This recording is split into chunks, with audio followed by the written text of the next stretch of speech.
500 ml water, కొంచెం salt వేసుకుంటాం. ఈ 6 టేబుల్ స్పూన్ రాగి ఫ్లోర్, ఒక గ్లాస్ వాటర్ పోసుకొని కలుపుకుందాం.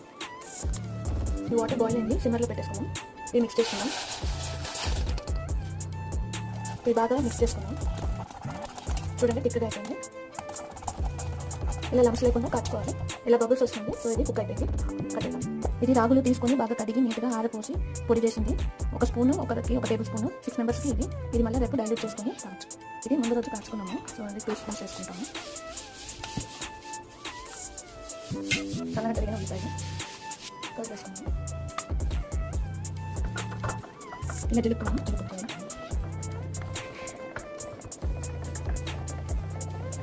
కొంచెం సైడ్ వాటర్ కలుపుకున్నాము.